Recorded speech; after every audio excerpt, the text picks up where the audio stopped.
예수께서 부활하신 다음에 제자들에게 그 약속의 성취를 가르치셨죠. 40일 동안.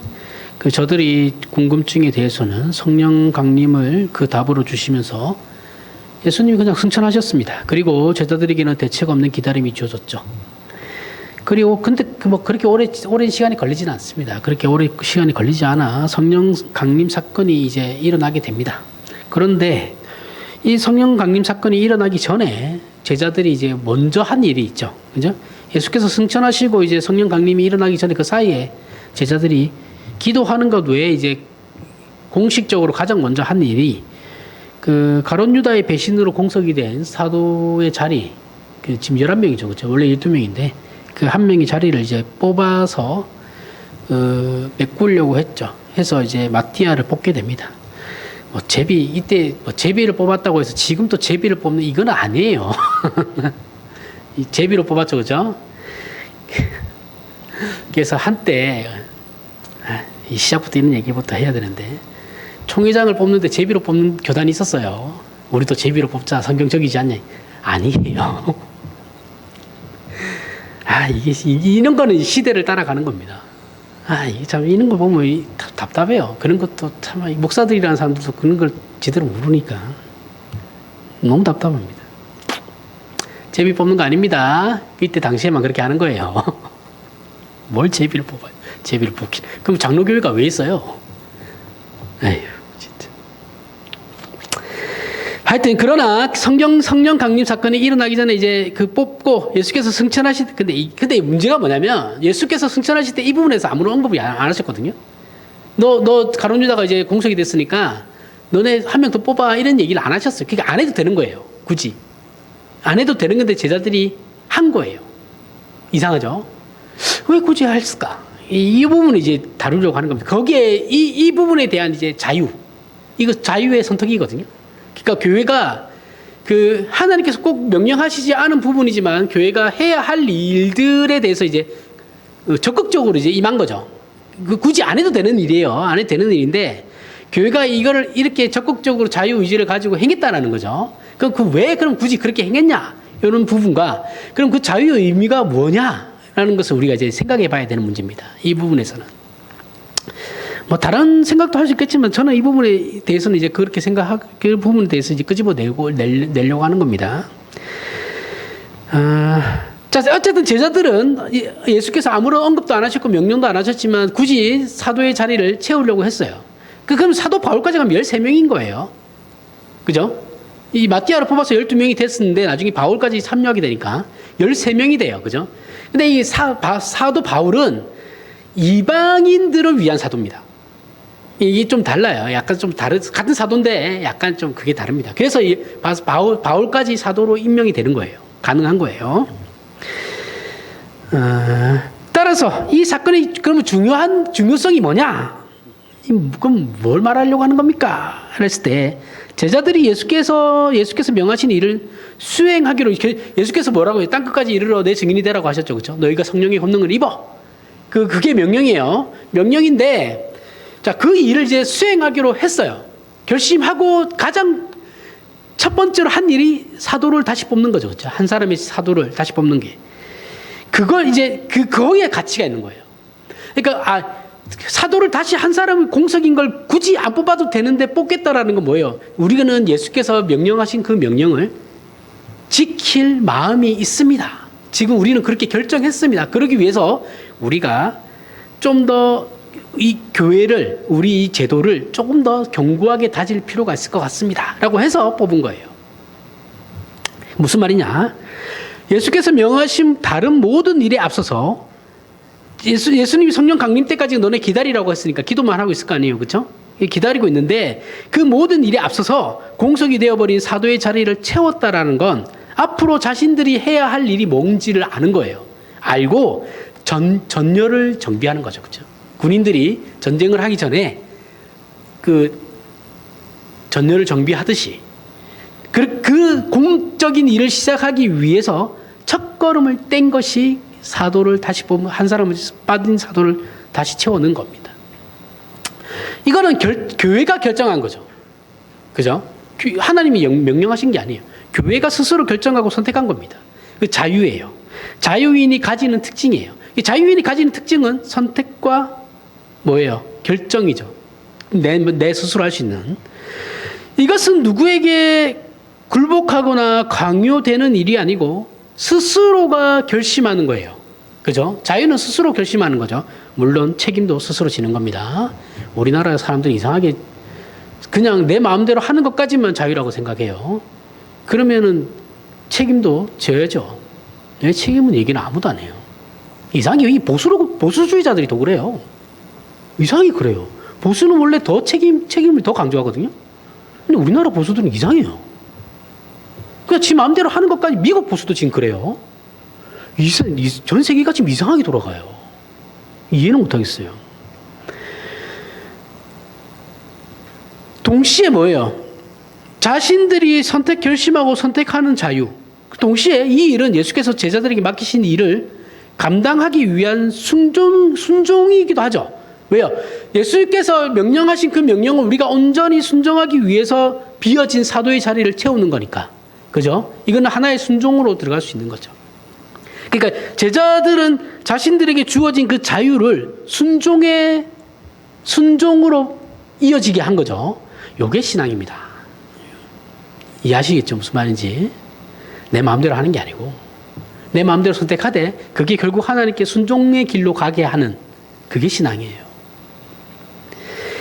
오늘 본문은 우리가 신자가 되어 신앙의 책임과 의무와 실천의 문제에서 이 둘을 어떻게 병존시킬 것인가. 자, 신앙의 책임과 의무와 실천의 문제와 자유, 이 둘을 어떻게 병존시킬 것이고 어떻게 이해해야 하는지에 대해서 이제 가르치고 있는 거죠. 요한복음 8장 31절 32절에 그러므로 예수께서 자기를 믿는 유대인들에게 이르시되 너희가 내 말에 거하면 참으로 내 제자가 되고 진리를 알지니 진리가 너희를 자유롭게 하리라. 자, 이 말씀을 잘 기억하셔야 됩니다. 진리가 너희를 자유롭게 하리라. 이거는 뭐 다 아시는 말씀이니까 그 말씀을 기억하고 계세요. 자, 우리나라의 많은 대학들이 교훈으로 삼는 게 진리와 자유예요. 그죠? 어느 대학을 다 들어가 보세요. 그 교훈은 다 진리와 자유가 다 들어가요. 그 대학에서 말하는 진리는 이제 학문을 얘기하는 거죠. 그죠? 학문에 대한 진리를 얘기하는 거고, 그 무지를 계몽시키는 그걸 말하는 겁니다. 그게 진리라고 생각해요. 그 세상적 진리죠. 그러나 예수께서 말씀하신 진리는 우리를 자유케 하는 것으로 이 진리는 예수 그리스도 자신을 가리키는 거예요. 그러니까 진리는 계몽이 아니고 예수 그리스도 존재를 얘기하는 거예요. 존재가 진리라는 거예요. 그 진리가 자유라는 거예요. 내가 곧 길이요 진리요 생명이니 이거 예수께서 말씀하신 거죠. 그렇죠? 그 이유는 뭐예요? 그러면 하나님만이 가치와 의미를 창출하신다라는 거죠. 창출하고 완성시키시며 질서를 만드시고 유지할 수 있기 때문에 그런 겁니다. 그렇기 때문에 하나님만이 진리시고 하나님만이 자유가 되시는 거예요. 이것은 하나의 이상이거나 이론이거나 규칙이 아니에요. 그걸 얘기하는 게 아니고 예수 그리스도 그 자체니까 인격에 대한 얘기입니다. 그죠? 우리는 진리 자유했을 때 내 마음대로 하고 내가 뭔가를 어떤 학문의 깊이를 알고 뭐 그런 걸 진리라고 생각하잖아요. 그게 아니다라는 거예요. 기독교의 진리는 예수 그리스도 그 자체라는 거예요. 이해가 잘 안 가실 건데, 자, 인격 안에 있다라는 거예요. 그 진리와 자유가. 그래서 그 진리이신 예수께서 우리를 어떻게 하신다고요? 자유케 하신다라는 거예요. 그러니까 그 예수가 아니면 인류는 자유롭게 될 수가 없다라는 거예요. 왜 그래요? 왜? 우리는 죄의 노예잖아요. 태어나면서부터 죄의 노예예요. 그게 사망의 노예, 죄의 노예라는 말은 사망의 노예, 결국은 죽는다라는 거죠. 그렇죠? 죽음의 노예예요. 그러니까 사람은 죽으려고 태어난 거죠. 그죠? 태어나는 순간 죽는 거예요. 죽음을 향해 달려가는 겁니다. 뭐 잘났고 몰랐고 다 소용없어요. 그냥 죽음을 향해 달려가는 거예요. 모두가. 그럼 거기 그 죽음에 속박되어 있는 우리를 자유롭게 부활을 시킬 수 있는 분은 누구예요? 하나님밖에 없죠. 그러니까 그게 자유라는 거예요. 진리고. 그분이 우리를 자유케 하실 수 있다라는 거예요. 그게 진정한 자유는 부활이에요. 그래서 이렇게 말하면 우리는 또 생각 없이 막 하나님께 구하고 매달려서 그렇게 초월적인 방법으로 어떤 결과물을 얻어내려는 그렇게 이용해 먹으려고 할 수도 있어요. 하나님을. 아무리 그게 아니다라고 제가 아무리 여러분들한테 막 사람들한테 얘기해도 기뜸으로도 안 듣습니다. 그냥 자기 절대로 믿어요. 기독교도 지 마음대로 믿어요. 그냥 뭐 없어요. 그런 거 없어요. 지금 뭐 지 마음대로 사는 시대라서 지 마음대로 믿습니다. 다. 지 믿고 싶은 대로 믿고 자기 하고 싶은 대로 하고는 거예요. 왜 기독교예요? 오늘날 기독교는 그렇습니다. 그래서 우리가 지금 이 문제를 다루려고 하는데 성경은 이 문제를 오늘 본문의 사건 속에서 아주 분명하게 설명하고 있다는 걸 우리는 알 수 있어요. 결국 성경이 말하는 자유는 우리가 어떤 가치를 추구하고 어떤 선을 추구하는 그것이 자유가 아니고 가치 있는 존재가 되는 거예요. 왜요? 기독교에 있어서 자유는 뭐예요? 자유와 진리는 예수 그리스도 존재 인격이라고 했으니까, 그죠? 우리는 그 인격 안에 있는 거니까요. 그러니까 결국 그 말은 뭐냐면 내가 신자가 그리스도인이 되어서 가치 있는 존재가 되어야지만 진리가 내 안에 내가 소유할 수 있는 것이고 진정한 자유를 내가 소유할 수 있게 되는 겁니다. 왜요? 우리는 죽음이 끝이 아니니까. 그죠? 죽음을 이긴 존재들이니까. 그 존재가 그러한 존재, 예수를 믿는 존재, 그 그리스도인이 된 그 존재가 가치를 행사하는 게 자유예요. 그러니까 불신자들은 죽었다 깨어나도 자유롭게 행사할 수 없어요. 선을 행할 수 없죠. 그렇죠? 선을 행할 수 있는 자들은 그리스도인들밖에 없습니다.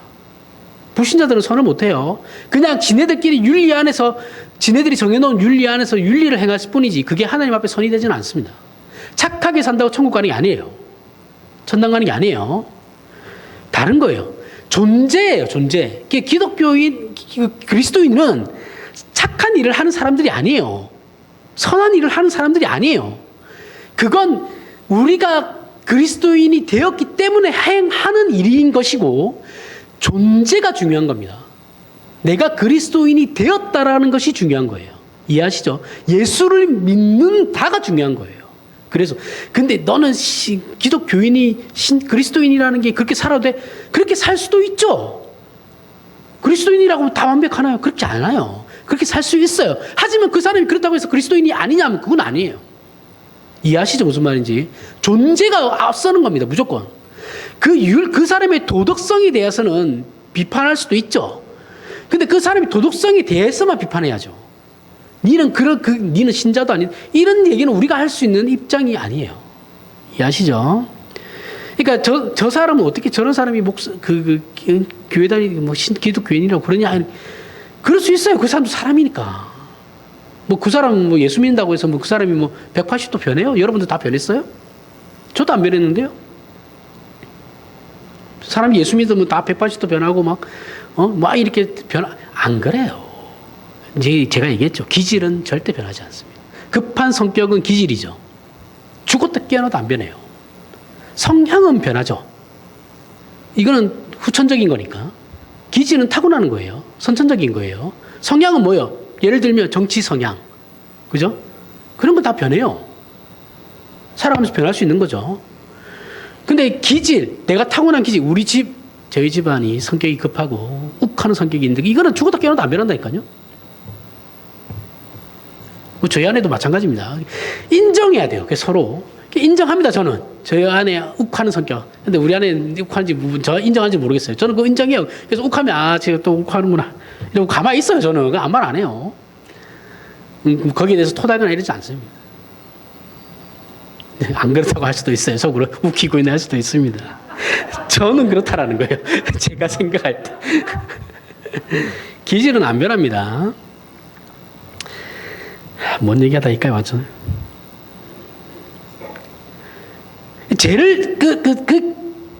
존재가 중요한 거예요. 진짜 그걸 꼭 기억하셔야 됩니다. 어떻게 교회 다니니 이렇게 있어요. 그럴 수 있어요. 수준이 그거밖에 안 되는 거니까. 교회에서 그렇게밖에 못 배웠으니까. 그러면 그럴 수 있죠. 그죠?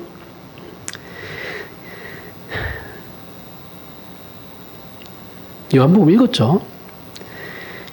그 어떤 방법으로도 저주의 운명을 벗어날 수 없어요. 그죠? 세상 사람들은. 그래서 그 세상 사람들이 선택할 수 있는 것이라고 해봐야 죄밖에 없어요. 그죠? 그 어떤 뛰어나 탁월한 도덕을, 그 윤리성을 가졌다고 해도 그들이 행하는 그 도덕성이라고 해봐야 자기 자랑이에요. 그죠? 우리가 유교 설명할 때 제가 얘기 많이 했죠.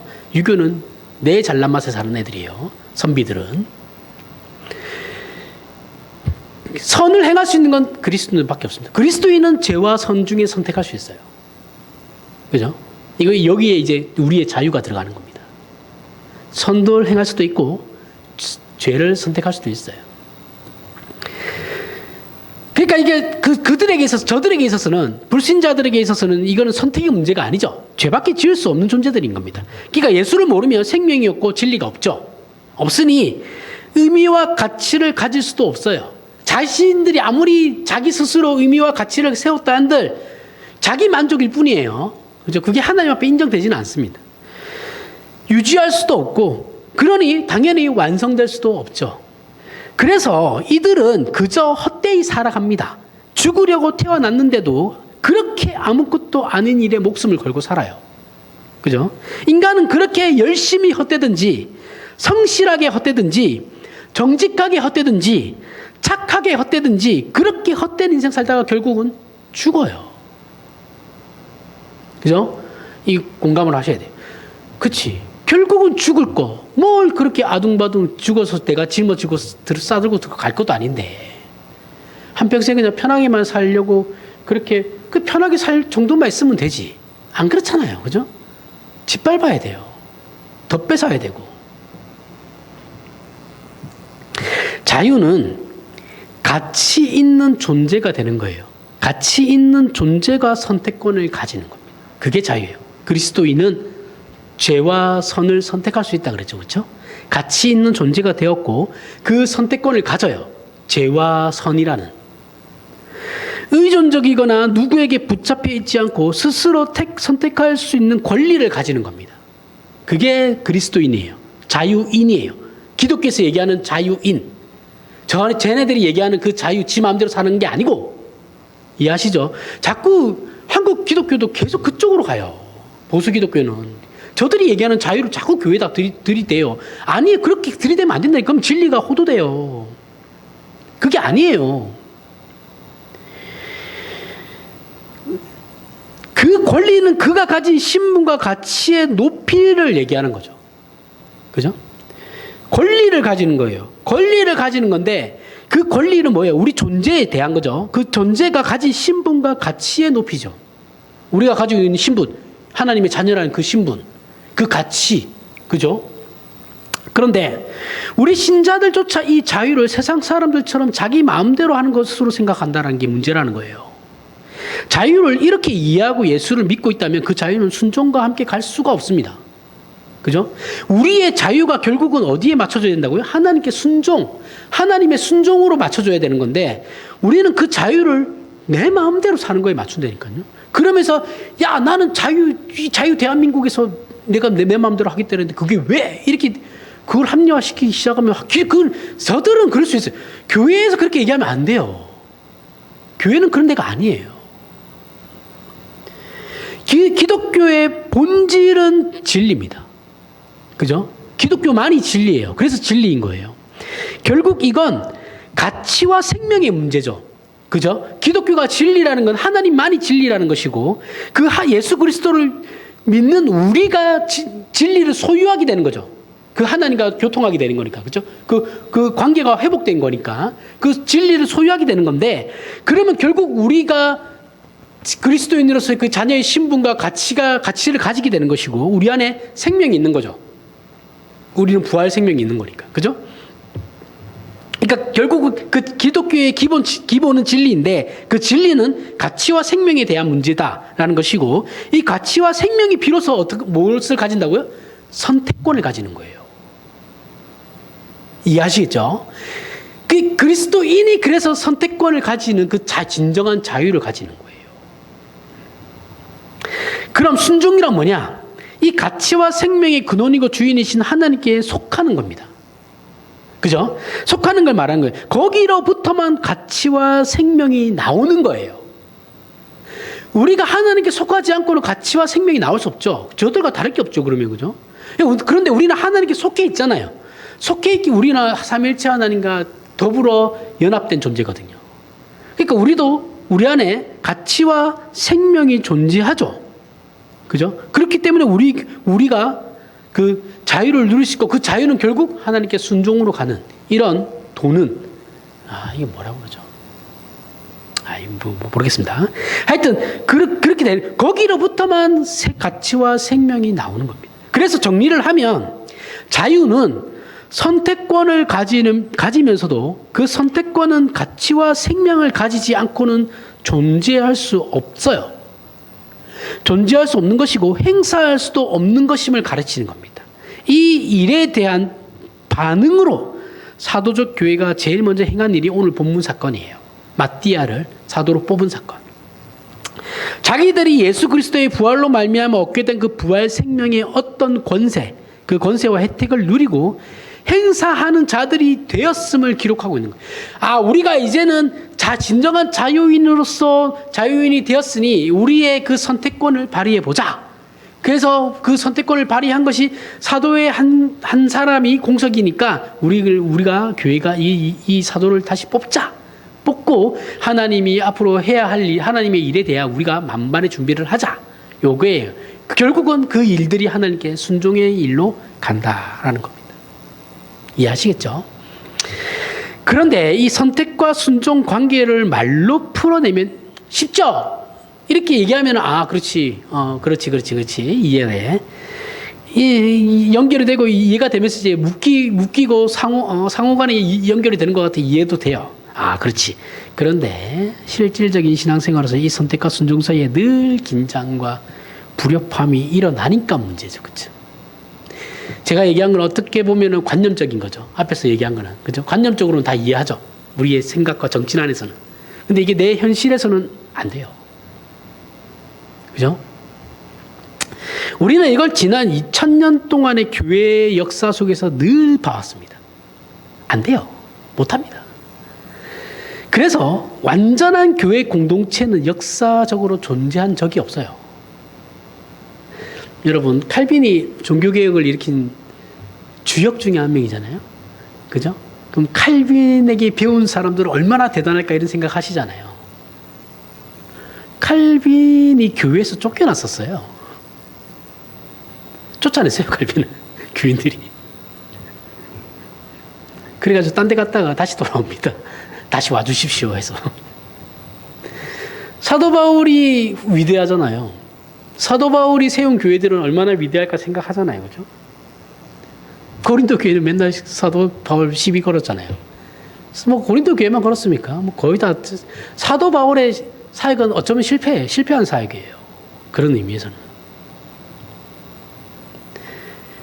이게 저는 모르겠습니다. 목회자들이 목회 성공, 비결 이런 거 얘기하는데 뭐가 성공인 줄은 모르겠어요. 바울도 실패한 사역이거든요. 그 사람들의 논리에 의하면. 칼빈도 실패했어요. 자기네들이 그 두 사람보다 뛰어나나요? 위대하나요? 뭘 성공했다라는 거죠? 규모만 커지면 성공한 거예요? 답답하죠. 그러면. 교회 공동체는 아무리 훌륭한 공동체라고 해도 늘 흠이 있습니다. 그죠? 늘 흠이 있어요. 잘못된 선택을 할 수밖에 없어요. 아무리 훌륭한 목사를 데려다가 앉혀놔도 잘못된 선택을 해요. 그게 한국 교회만 해도 그런 일들이 널렸어요. 죄를 지어왔어요. 역사적으로. 지금도 죄를 짓고 있어요. 이렇게 교회도 잘못한다라는 건 교회사 속에서 명백하게 나타나기에 부인할 수 없죠. 중세교회의 말도 안 되는 그 음모나 권력욕, 거기에서 발생한 십자군 전쟁, 그 십자군 전쟁은 나중에는 애들까지 전쟁터로 내보내요. 그 끝을 알 수 없는 신학적 부패, 그로 말미암아 교회의 부패를 역사적으로 봤어요. 이 교회 공동체의 윤리적 부패는 종교개혁 시대조차 있었습니다. 종교개혁 때는 깨끗했을 것 같죠? 아니에요. 거기다 썩어 문드러졌어요. 맨날 전쟁하고 사람 죽이고 그랬는데 깨끗하긴 뭘 깨끗해요. 전쟁한다고 맨날 정치 이용당해가지고 여기서 저기서 내 편해라, 네 편해라 정치적으로 이용만 당했지 뭘. 한국교회도 1938년에 가장 큰 죄를 지었죠. 일제강점기 때 신사참배했습니다. 총회에서 결의한 거예요. 이때는 교단이 하나밖에 없었어요. 그리고 아직까지 이 문제를 공식적으로 회개한 교단은 없어요. 교회도 이런 잘못을 해요. 하물며 개인이야 우리가 경험하듯 늘 그리합니다. 우리는 소원은 있지만 우리가 바라는 소원만큼 살고 그걸 유지할 실력은 없는 자들이에요. 나는 절대 절대 그래요. 미안한데 절대 그렇지 않다는 사람들이 절대 그래요. 그 절대라는 건 없다니까요. 그래서 우리가 가진 질문은 우리에게 선택권을 허락하셨으면 그 선택이 틀리지 않게 해 주시던가, 그렇지 않으면 차라리 선택권을 주지 말고 하나님이 알아서 하시면 되는데 그렇게 하시지는 않으신다라는 거죠. 그게 우리의 불만이죠. 아니 하나님, 내가 이 길을 걷게 했으면, 내가 그렇게 안 한다고 했잖아요. 그런데 이 길을 걷게 했으니 그러면 좀 잘 풀어주시던가. 저에 대한 얘기예요. 잘 풀어주시던가, 먹고 사는 거라도 걱정 안 하게 해주시던가. 그렇게 해주셔야, 이것도 아니고 저것도 아니고 왜 그러시냐, 이 말을 안 하겠습니까 제가? 이 기도해요 저도. 그러면 차라리 그렇게 하시지를 말고 다른 내가 알아서 먹고 살게끔 해주시던가 해주셨어야죠. 이 기도 저도 힘들면 합니다. 안 할 것 같죠? 합니다. 아이고, 그 신앙 수준이 그밖에 안 돼요. 좋겠습니다. 당신의 신앙 수준이 높아서 그런 불만도 토로 안 해서. 저는 합니다, 근데.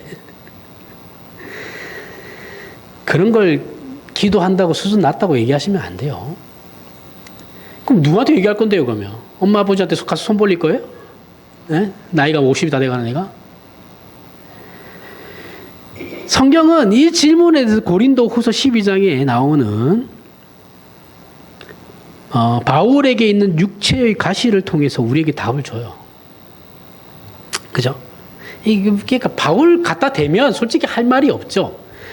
그래서 저희 설교 준비하면서도 이게 늘 찔리거든요. 이게 쉽지 않아요, 진짜. 또 바울 얘기 할 줄 알았거든요. 바울 얘기가 나오죠. 우리가 다 알다시피 바울은 치명적인 질병을 가지고 있어요. 그렇죠? 그 변명이 뭔지를 모르는데 성경의 기록에 보면 다른 사람들에게 숨길 수 없는 병이에요. 겉으로 드러나는 병이에요. 그죠? 그러니까 사람들이 욕을 했겠죠. 비난을 했겠죠. 그죠? 그것만은 확실한 거예요. 그래서 사람들로 하여금 끊임없이 바울의 사도권을 의심하게 만들죠. 그죠? 아니, 바울이 좋아서 사도가 된 게 아니잖아요. 하나님이 세우신 거잖아요. 그럼 하나님이 세웠으면 평탄한 길을 보내주시던지, 그것도 아니에요. 계속 그 문제 가지고 시비를 걸게 만들잖아요. 그죠? 이러면 내 신앙의 본질이 흔들려요. 보통 사람 같으면. 그죠?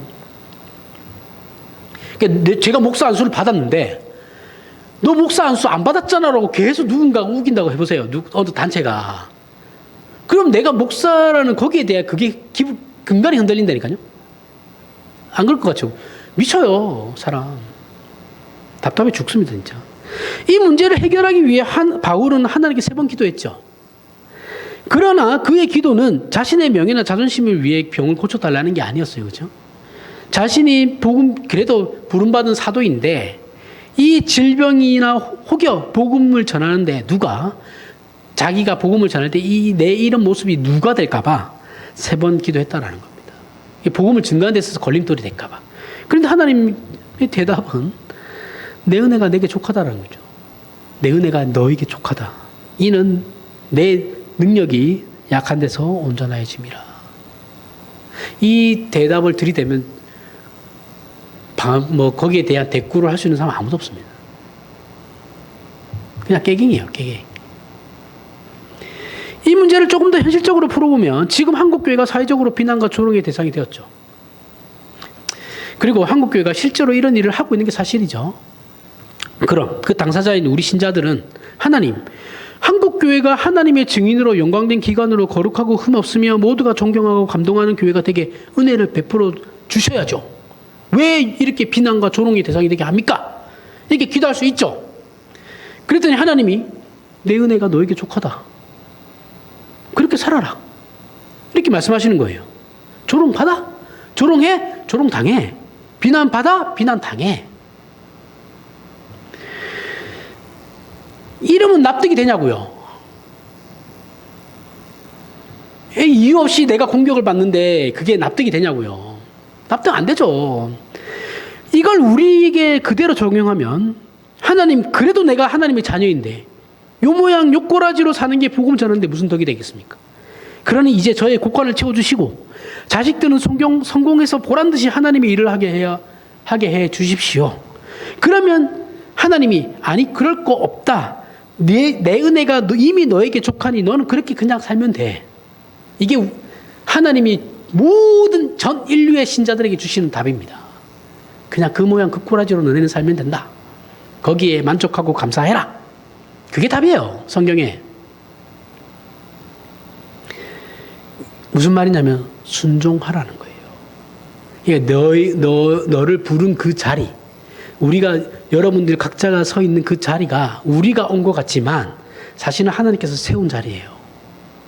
그러니까 그 자리에 어떤 환경, 그 자리가 어떤 조건에 있든 어떤 환경에 있든 순종해라. 싫죠? 이제 이거 준비하면서 너무 싫었어요. 아닌데요. 아닌 것 같은데요. 그래도 좀 숨 쉴 구멍은 만들어 주셔야죠, 하나님. 하나님이 일하시는 방법이 너무 신비하죠. 신비하고 커서 우리는 알지 못합니다. 그죠? 다 이해 못하니까 우리는 답답한 거예요.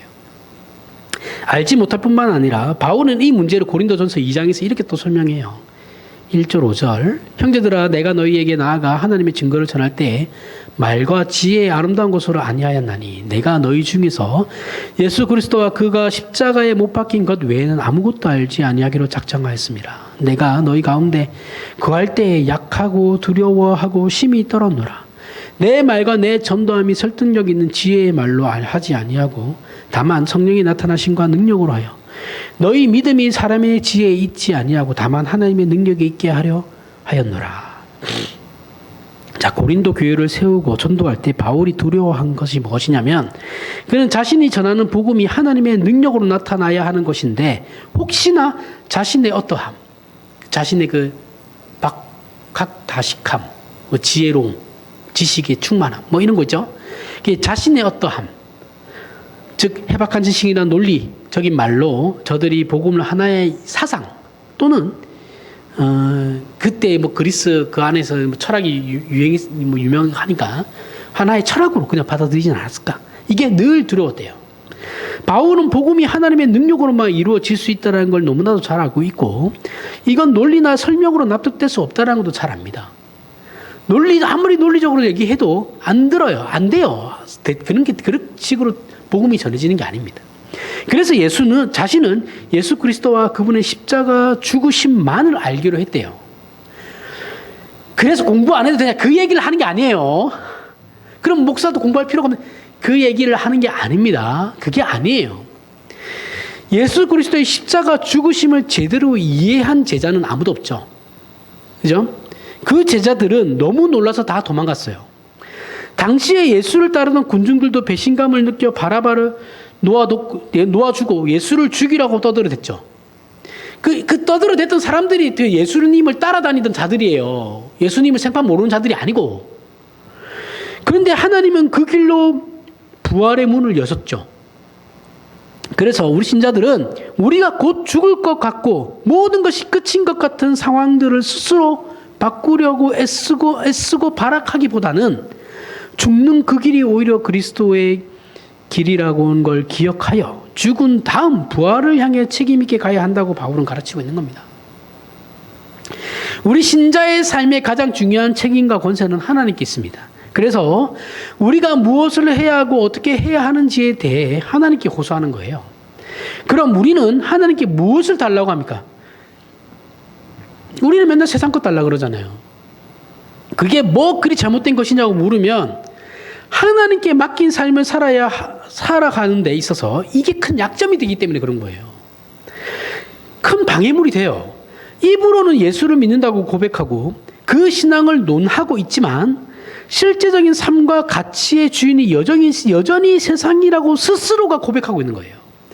그렇기 때문에 문제가 되는 겁니다. 하나님은 이걸 넘어서는 방법으로 세상에 보이는 어떤 것이 아닌 세상이 줄 수 없는 것, 하나님이 우리를 사랑하시고 아버지 되시며 우리를 살리시려고 그 아들을 내어주심으로 허락하신 약속을 성취하시며 축복하시어 우리를 영생으로 부활 생명으로 부르신 겁니다. 이것 외에 우리 신자에게 허락된 건 죄송하지만 없어요. 없어요. 당연히 이걸 알고 있는 바울은 그래서 예수 그리스도와 그 분의 십자가 죽으심 외에는 기억하지 않겠다라고 얘기하는 거예요. 그래서 이해하시겠죠? 바울이 예수 그리스도의 십자가와 죽으심에 기억하지 않겠다는 건 이것을 근거하는 거예요. 결국 공부를 안 하겠다라는 게 아니에요. 진짜 그렇게 얘기하시면 안 됩니다. 결국 하나님이 바울에게 하신 내 은혜가 너에게 족하다라는 말씀을 통해 우리에게 가르치는 것은 우리에게 중요한 것은 이 세상의 오해와 반대 그리고 하나님에 대한 열심을 이루기 위한 능력을 구하여 성공하는 게 책임이고 우리가 약할 때 비로소 하나님께서 강하시다는 믿음으로 모든 걸 감수하는 인생을 실제로 살아야 한다라는 걸 가르치는 겁니다. 모든 걸 감수하라 이거예요. 사도적 교회는 마띠아를 이런 믿음과 생각으로 뽑았습니다. 마띠아를 뽑아 모든 짐을 그에게 떠넘기는 게 아니에요. 아니고 그가 능력이 있어 모두를 안심시킨 것도 아닙니다. 사도들은 자기들이 할 수 있는 일을 한 거예요. 즉 예수로 말미암아 부활 생명을 사는 자들의 그 부활 생명을 가진 존재로서의 기쁜 순종을 했고 결정한 것이 오늘 본문에 있는 마띠아를 뽑은 사건이에요. 지금까지 얘기처럼 우리가 하나님께 순종하고 그 권리에 최선을 다하는 것과 하나님이 응답하시는 문제, 우리가 알 수 없는 감춰진 신비이고 우리가 약할 때 하나님이 강하시다는 걸로 넘길 수 있는 그러한 것들이 넘길 수 있는 문제들이라면 그러한 모든 것들이 우리의 모든 상황의 어려움이나 삶의 어려움, 고단함 이런 모든 것들이 우리가 약할 때 하나님의 강함이 드러나시는 것이다라는 것으로 넘길 수 있는 문제들이라고 한다면 그럼 실제로 우리가 짓는 죄나 잘못이나 실수나 실패는 어떻게 되는 겁니까? 그러면 이 답이 로마서 8장 28절에 나와요. 모든 것이 합력하여 선을 이루느니라 라고 합니다. 자, 내 고단함, 내 삶의 힘듦, 고단한 어려움, 애씀 이런 모든 것들이 내가 약할 때 하나님이 강하신 거니까 이런 걸로 다 넘어가는데 그러면 그 안에서 내가 죄를 짓는 건 어떻게 되는 겁니까? 상황이 그렇고 조건이 그래서 그런 걸 그걸 이해하는데 내가 내 의지를 가지고 내가 죄를 선택한 문제에 대해서는 어떻게 돼요? 이러면은 우리는 이제 의문이 생기죠. 그죠? 그러면 거기에 대한 답은 모든 것이 합력하여 선을 이룬다라는 게 답이라는 거예요. 무슨 말이냐? 우리가 약할 때 하나님이 강하시다면 그리고 우리의 열악한 조건이나 열등한 존재라는 걸 우리가 확인했을 때도 겁을 낼 필요가 없는 것이다라고 한다면 그렇게 예수 믿는 게 이것까지 포함된 하나님의 능력이다라고 한다면 정작 우리의 실패조차 합력하여 선을 이루신다라고 말씀하시는 것이고 그렇게 약속하신다라는 겁니다. 네가 죄 짓는 것조차 거기에 다 포함되어 있는 거다. 너의 실수, 너희들이 잘못하는 그 잘못, 죄 그러한 것들도 결국은 하나님께서 선으로 돌리신다라는 거예요. 즉 우리는 실패해도 그 실패가 우리에게 전혀 손해가 되지 않게끔 하나님이 하신다라는 거예요. 이건 세상에서는 말도 안 되는 논리죠. 그렇죠? 말도 안 되죠. 이래서 기독교를 안 믿는 사람도 많아요. 말이 안 된다고 생각하거든요. 세상에서는 실패하면 그건 실패예요. 그죠? 하지만 우리의 지난 날들을 회고해 보면 우리의 모든 것이 하나님께로, 그렇게 하나님께로 떠밀려서 지금 이 자리에 왔어요. 그죠? 그럼 왔다라는 것을 조금만 생각해 보면 이 사건을 알 수 있죠. 이 문제에 대해서는. 하나님의 자녀들인 우리는 잘 되면 잘 돼서 하나님께로 한 걸음 더 나아갈 수 있는 것이고, 안 되면 안 돼서 하나님께로 밀려 들어가는 겁니다. 그게 신자예요. 이 말도 안 되는 존재죠. 이 말도 안 되는 존재가 바로 기적의 존재인 저와 여러분이라는 겁니다. 그렇지 않은 불신자들은 성공하면 성공해서 하나님을 찾을 일 없고, 실패하면 어떻게 하나님 나한테 그럴 수 있습니까? 라고 하면서 하나님 찾을 일 없어요. 하나님으로부터 어떻게든 도망가요. 근데 신자는 어떻게든 간에 하나님께로 밀려 들어갈 수밖에 없어요. 이게 운명이에요. 그 운명이 차이가 있습니다. 실패를 걱정하지 마시라는 거예요. 저와 여러분은 완벽하고 흠이 없어서 하나님께 쓰임 받는 게 아니에요. 목사가 어떻게 그럴 수 있습니까? 그 목사가 흠이 없고 완벽해서 하나님께 쓰임 받는 게 아니라니까요. 여러분도 저에 대해서 잘 모르잖아요. 그죠? 저 과거에 대해서. 저 과거가 그렇게 자랑스럽지 않아요. 제가 생각해도. 그럼 그 과거를 다 들춰가지고, 야, 우리 목사님 옛날에 이랬더라, 저랬다더라, 뭐 이랬다더라. 그거 다 들춰내면 목사 할 수 있는 사람 아무도 없습니다. 그거 때문에 제가 목사가 되지 말아야 됐다고 개인적으로는 굉장히 갈등하고 고민했었는데, 그게 하나님에게는 아무런 문제가 되지 않는다라는 거예요. 오히려 그 문제들이 나중에 나를 겸손하게 만든다라는 거죠. 목사가 과거를 가지고 너무 그러실 필요 없습니다. 그 목사가 그 과거에 대해 책임지고 다 했다면 뭐가 문제예요? 지금이 중요하지.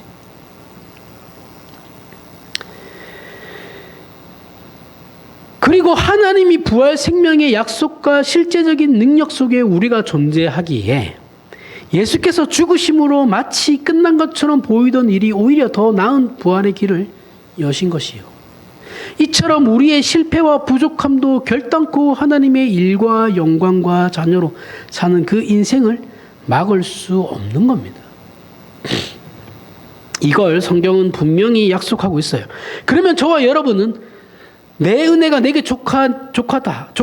이는 내 능력이 약한 데서 온전하여 짐이라 와. 모든 것이 합력하여 선을 이루느니라.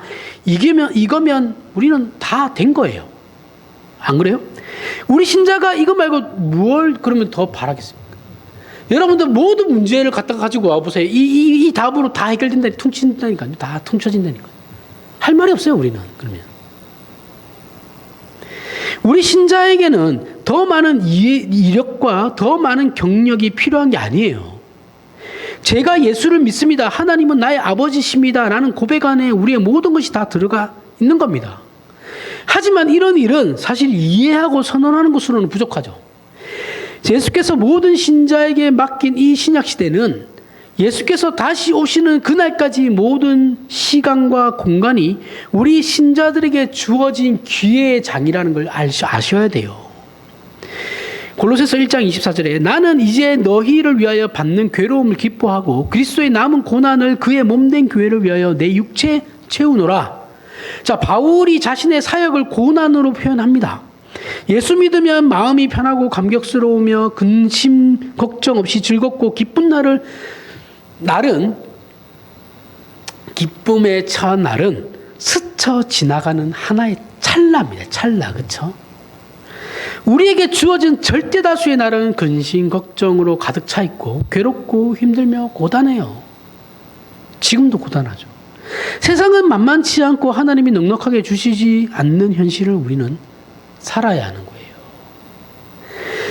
여기서 넉넉함은 세상적 가치, 부, 명예, 권력, 성공 등을 말하는 겁니다. 이런 것으로는 절대 넉넉함을 허락하시지 않으시는 분이 하나님이십니다. 그래서 고단해요. 바울은 그리스도의 남은 고난을 자신의 육체에 채운다고 합니다. 기도하고 성경을 보는 것으로 넘어가는 것이 아니라는 거예요. 그런 것으로 해결되는 게 아니고 살아내는 것을 말하는 거예요. 남은 고난을 자신의 육체에 채워 넣는다라는 건 그리스도인으로서 사는 것을 얘기하는 거예요.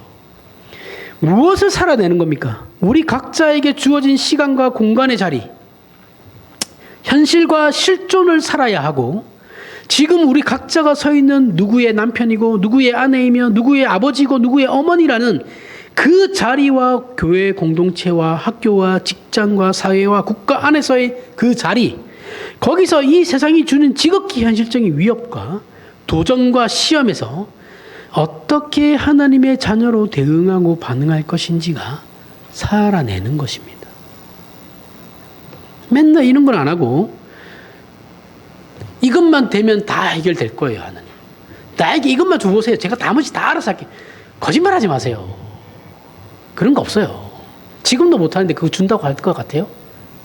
우리나라에서 못 사는 사람들이 외국 이민 가면 잘 살 것 같아요? 못 살아요. 똑같아요. 지금 내가 그걸 못하는데 나에게 어떤 다른 환경이 주어지면 잘한다는 건 거짓말입니다. 그렇지 않아요. 지금도 성실하게 사는 사람이 나중에 그런 거 주어졌을 때 성실하게 사는 거예요. 환경 탓하면 끝이 없습니다. 예전에 어떤 아내가 이런 얘기 있었어요, 실제로. 예전에 어떤 아내가 남편 출근할 때마다 등에다가 십자가를 이렇게 그렸대요. 그 얘기를 들었는데, 그래봐야 옷에 구멍만 납니다. 그죠? 그거 해줘요. 정장 비싼 거. 신앙은 그런 게 아니에요. 살아내는 겁니다. 사는 거예요. 여러분, 우리에게 주어진 삶을 그리스도인으로 사는 겁니다. 어떻게 살아낼 것인가? 마태복음 6장에 나와요. 6장 33절에. 그런즉 너희는 먼저 그의 나라와 그의 의를 구하라. 그리하면 이 모든 것을 너희에게 더하시리라. 그러므로 내일 일을 위하여 염려하지 말고 내일 일은 내일이 염려할 것이요 한날의 괴로움은 그날에 족하니라. 그죠? 요즘 젊은 사람들이 이런 말을 합니다. 일이 막 쌓여 있어요. 야근을 해야 되는데 야근하기 싫어. 아우 몰라, 나 퇴근할 거야. 이 일은 내일에 내가 할 거야. 오늘에 나는 여기서 퇴근 끝. 이렇게 얘기하는 사람도 있어요. 웃기죠? 재밌어요. 그죠? 저 많은 일들은 내일에 내가 할 거니까 나는 오늘 여기까지만 하세요. 나는 오늘 내가 최선 다했다. 말 되죠? 자, 우리 신자는 하루하루의 괴로움을 견디는 거예요. 해결되지 않는 것을 세상적인 방법으로 해결하려고 노력하지 말고 하나님의 나라를 알고 있는 자로서 반응하라는 겁니다. 아무리 내가 노력해봐, 이거는 내가 해결할 수 있는 선을 넘어가요. 그러면 그냥 그래요. 하세요. 알아서 하세요. 나는 그냥 버틸랍니다. 이렇게 가는 거죠. 그리고 하나님의 자녀로서 반응하라는 거죠. 해도 안 되는 거 하나님의 신실하심을 믿고 견디라는 거예요. 울어야 할 때도 있고 억울하고 못 견뎌서 화를 낼 때도 있죠. 하지만 그게 끝이 아닌 각자의 하루를 사는 겁니다. 우리는 예수께서 측근들로부터 지금 아픈 사람이나 고치고 귀신이나 쫓아낼 때가 아닙니다. 정치적으로 영향력을 발휘해서 이 많은 사람이 모였으니까 저 지도층과 로마를 이제는 뒤집어 엎을 준비를 하셔야죠. 언제까지 가난한 사람들이나 그렇게 돌보고 있으실 겁니까? 예수님은 공생의 내내 이 도전을 받아요. 제자들로부터. 가장 측근들이에요. 그죠? 예수님도 그랬어요. 네? 우리가 뭐라고? 예수님도 위험에 처하자 제자들 다 도망갔어요. 그럼 목사가 뭐라고? 목사가 위험해 교인들 뭐 도망가는 거 뭐 예수도 그랬는데 뭘 나라고 뭐 다르겠어요? 그거 너무 섭섭하죠. 인간적으로 섭섭한데 그게 뭐 그렇게 뼈에 사무실 정도로 섭섭할 필요가 있나? 그 생각은 듭니다. 얘기했죠. 칼빈도 그렇고 다 그랬어요. 바울도 그랬고. 사람들은 메시아이신 예수께서 따라다니는 사람들도 많으니 이렇게 세력을 형성해서 혁명을 일으키라고 계속해서 부추겼지만 예수께서는 오히려 그 사람들을 피해 다녔죠. 그죠? 너희는 나를 믿는 것이 아니고 내가 주는 떡을 좋아해서 나를 따라다니는 거다. 이렇게 얘기하죠. 이렇게 정치 활동도 안 하고 권력에 대한 의지도 없어 보이니까 그럴 만한 사람이 그렇게 하지 않으니까 열받은 거죠. 사람들이, 군중이 그래서 십자가에 못 박으라고 외쳐댔던 겁니다. 우리나라 정치도 마찬가지예요. 우리나라 현실적인 정치도 그래요. 본인은 하기 싫어요. 정치. 근데 이 사람이 신망도 있고 덕망도 있고 주변에 사람도 많아요. 나오면 될 것 같아. 그러면 나는 죽었다 깨어도 하기 싫은데 주변에서 그렇게 바람을 넣습니다. 안 하면 못 견디게 해요. 주변 사람들을 괴롭혀요. 나만 괴롭히면 되는데 내 주변 사람들을 괴롭혀요. 그러니까 어쩔 수 없이 떠밀려서 하는 사람이 우리나라 대통령 중에 한 명도 있어요. 우리나라 대통령 중에 한 사람이 그런 사람이 있어요. 실제로. 그러니까 나라가 제대로 안 돌아갔죠. 자기는 거기에 대한 그게 없으니까. 없는데 주변에서 하도 부추기니까.